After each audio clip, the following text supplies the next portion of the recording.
नमस्कार, मी पंजाब डक. आज आहे 7 जानेवारी 2026.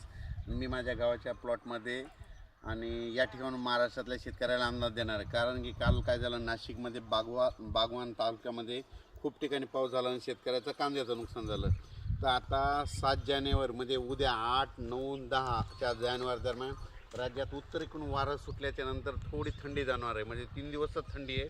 पण राज्यात तुम्हाला सांगू इच्छितो की राज्यामध्ये 11 जानेवारी 12 आणि 13च्या दरम्यान परत राज्यात खूप ढगाळ वातावरण राहणार आहे.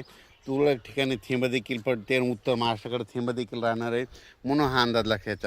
सगळीकडे पाऊस पडणार नाही, पण सगळीकडे मात्र आभाळ खूप येणार आहे.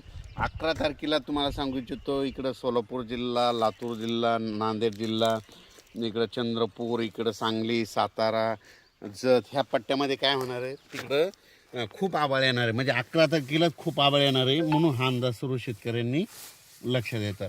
पण राज्यात मात्र ह्या 3 दिवस म्हणजे 8 जानेवारी, 9 आणि 10 तारखेपर्यंत राज्यात रात्रीच्या थंडी जाणवणार आहे, ही लक्षात येतं. पण राज्यामध्ये 12 जानेवारी ते 14 जानेवारीच्या दरम्यान खूप ढगाळ वातावरण होणार आहे. वातावरणात बदल होणार आहे. हे कशामुळे होणार आहे? कारण की तुम्हाला सांगू इच्छितो की इकडं तेलंगणा, आंध्र प्रदेश तिकडं जरा जास्त ढगाळ वातावरण राहणार आहे.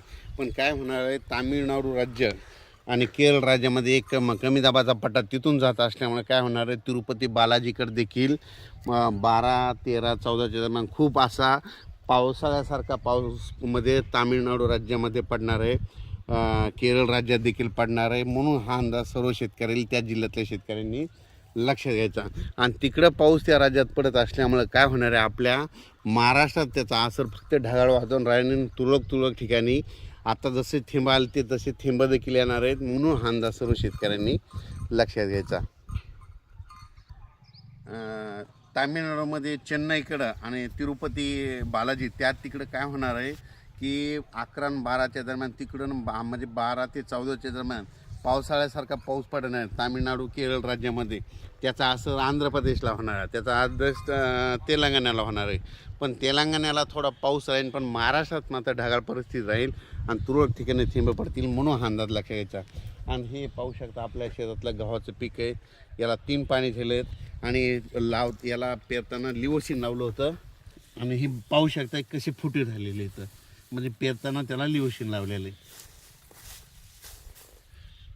हे असं पीक आलेलं आहे आणि अचानक वातावरण बदललं तर लगेच एक मेसेज दिला जाईल. धन्यवाद.